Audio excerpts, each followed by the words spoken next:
Now, the council approved an investigation into some recent firings by Bellard. Bellard then filed a petition blocking that resolution. The work to provide fiber and broadband to underserved areas of Acadiana is in full swing. Construction is set to start on the 2 million feet of fiber optic and broadband cable that will leave Lafayette, run north to Evangeline Parish and south to Vermilion and rural areas in between. These projects are a part of the federal grants Vice President Kamala Harris announced during her visit to Sunset last year. I talked to LUS Director Ryan Mesh earlier this afternoon, and he says what this expansion boils down to is access for all. During the pandemic, it really highlighted that access to quality broadband, especially if you can get fiber, is just as essential as electric, water, and wastewater. People don't want to stay where they don't have access to this equitable service. Now it's about digital equity and making it fair across the board. How do you go and get businesses to relocate here whenever they can't even keep their phone lines up? Customers in Acadia, St. Landry, Evangeline, Lafayette, Iberia, and Vermilion parishes should be able to access these services by the end of this year. Here's Rob's 24-hour forecast.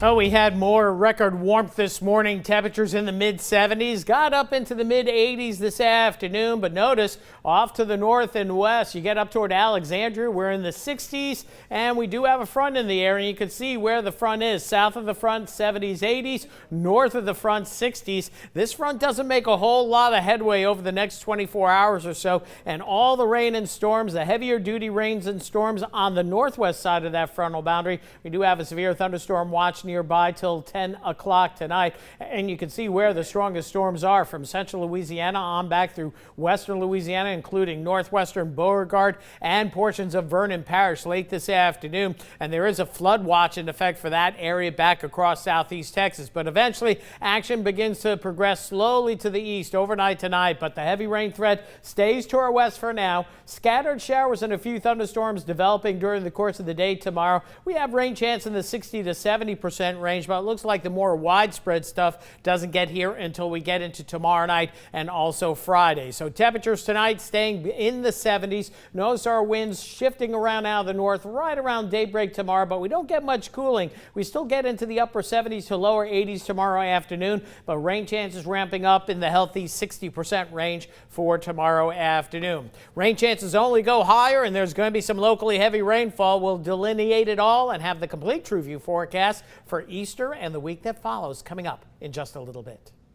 What's Kickin' wants some chicken from the national champs. I can't take credit for that line. Jim gave it to me. The original Ragin' Canes outside of the gates at LSU, even more packed today than usual. Fans lined up down the block for a glimpse at the champion Lady Tigers. The team and coach Kim Mulkey served up chicken fingers and fries, working the drive-thru and the front counter today.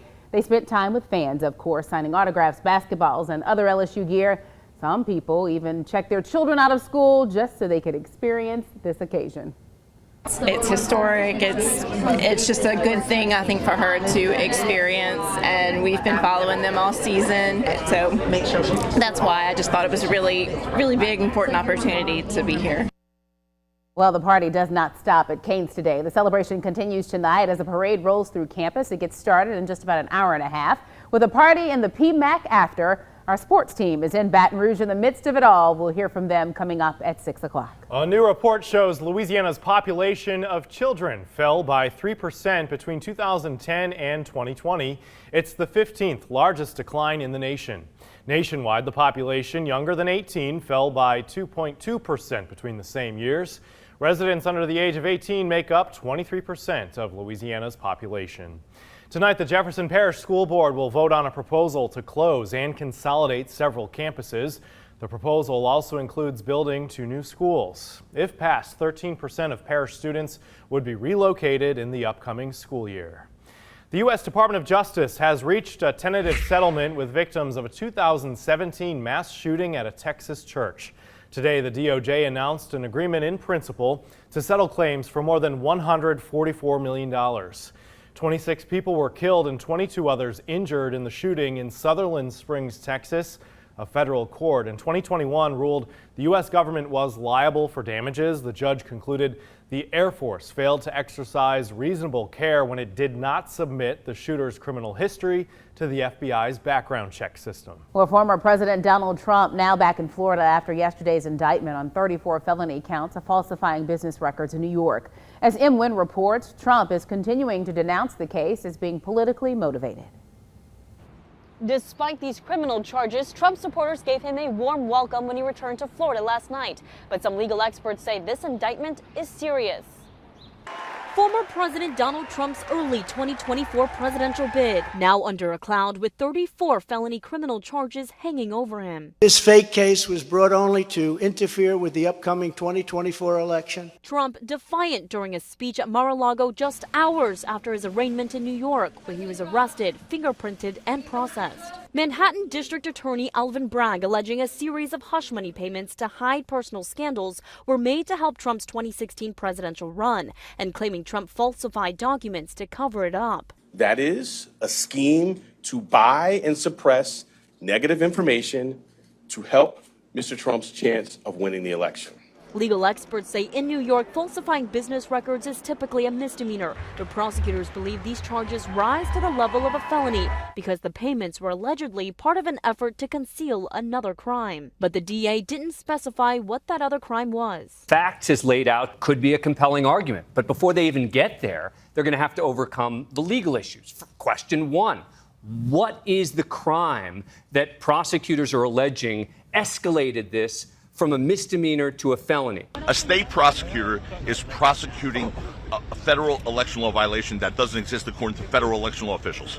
It's as simple as that. During Trump's court appearance, the DA requested for a protective order, citing significant concern over Trump's social media attacks against the DA's office. The order was not issued, but Judge Juan Merchan warned all parties to refrain from making comments that could incite violence or jeopardize the safety of individuals. But just hours later, Trump continued his verbal attacks on the judge himself. I have a Trump-hating judge with a Trump-hating wife. He did go after not just the judge, but his family, other families, which I think was a mistake.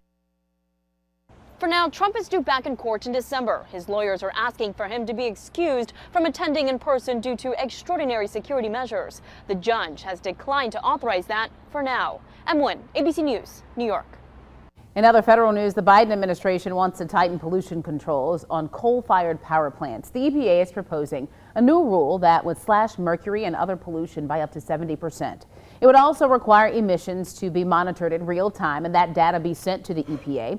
In February, the agency finalized a decision to temporarily reestablish Obama-era pollution rules.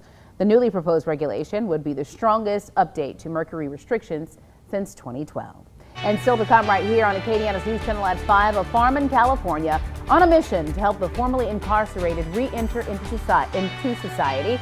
Tonight's To America segment coming up later. And we've been talking about it all week long, getting unsettled and wet over the next couple of days. Hopefully an improvement in time for Easter. We'll have the latest coming up right after the break. From the KATC Weatherland, here's Rob's forecast. Welcome back. Well, it looks to be quite unsettled as we round out the week. Shower and thunderstorm chances on the way up. Tomorrow, not a washout, but there'll be some scattered showers and some locally heavy storms. More so a washout going into Thursday night, Friday early at least. More rains on the way Friday at some point Friday night.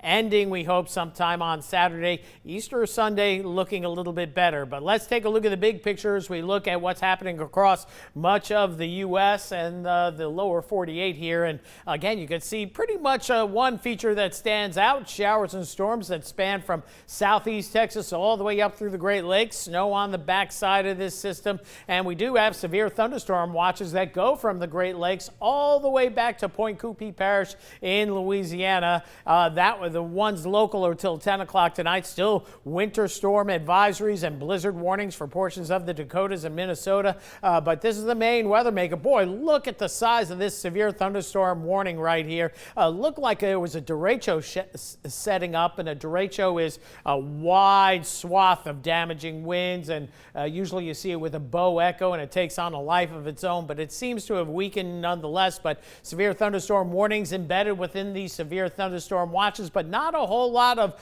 warnings close to home. There's one just to the west of Jackson, but you can see as we bring in 9 sweeping Doppler radars across the region that there is showers and some strong, intense thunderstorms across western Louisiana, through the northern part of the state, back through southeast Texas. And this is going to be pretty much the story over the next 12 to 24 hours, where the heaviest rain axis is going to be mainly north and west of Acadiana proper. But as of this afternoon, you can see strong cells into northwestern Beauregard Parish. It's been a rainy, stormy day across Vernon Parish, portions of Rapides Parish as well. And again, a lot of cloud-to-ground lightning indicating some strong winds here. Torrential downpours by the Maryville area, then through DeRidder, up through Fort Polk, and then spanning up into the northeastern part of the state, where we do have that severe thunderstorm watch that goes as far south as, we'll say, just by the Mississippi River there, out of Acadiana, though. In Acadiana, as we take a look at Power Doppler 3, we get rid of some of the noise, and we're just seeing a few spotty showers of Evangeline Parish, and then extreme northern St. Landry Parish up through the Bunkie area. We're seeing a couple of downpours here, but no severe weather, and we're not expecting severe weather. The main threat's going to be locally heavy rainfall, but you can always get a pulse severe storm when it gets busy this time of year. Now, regionally across the area, Power Doppler 3, Acadiana's Doppler radar, not indicating a whole lot. Here's that flood watch I mentioned across western Louisiana into southeast Texas. This is through Saturday morning. This watch area will likely expand back to the southwest and then farther northeast, and probably bridge with this flood watch that's up here in Mississippi.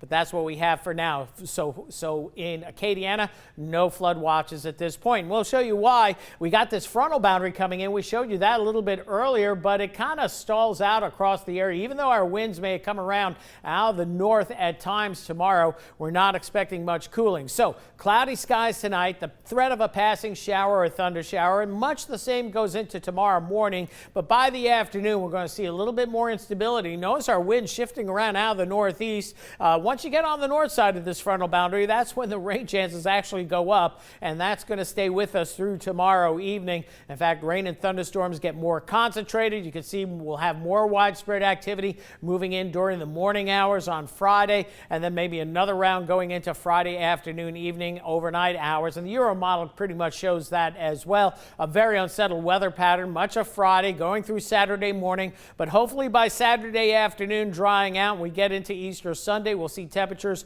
right at sunrise services in the lower 60s, so a little cool, and then during the afternoon staying in the lower 70s with mostly cloudy skies, but at least we have it dry for your Easter Sunday. Here's the rainfall. The rainfall, heaviest threat of rain, southeast Texas into eastern Texas, and then it looks like central Louisiana, very close to home. So we got to go for several inches of rain. We'll go for about 1 to 4 locally, and you see those temperatures kind of dancing around between 80s close to home and 60s off to the north. So overnight tonight, we'll keep rain chance at about 40%. Winds eventually shifting out of the north by daybreak or around that time. Showers scattered, maybe an isolated storm going into tomorrow. A 70% chance of scattered activity. It's not going to be a widespread day, but there'll likely be showers and storms, especially as we get into the afternoon hours. As we progress into the 10-day forecast, the soaking rains most likely tomorrow night, Friday night, early Saturday, and then things quieting down. And look at next week, a beauty. 70s and 80s, comfortable humidity, lots of sun, and I'll be off shift that You will be week, off so, shift, okay. Yes. Going to a hurricane We'll both conference. be here? I don't know. Look Getting at that. ready. I'm getting ready for. We can figure it out. I'm getting ready for hurricane season. So Oh, that's right. The reason Okay, why. so You're you're actually kind of working. working a little bit. Yeah, I would do A little this. bit. Work. Yeah, a little bit. Thanks, Rob.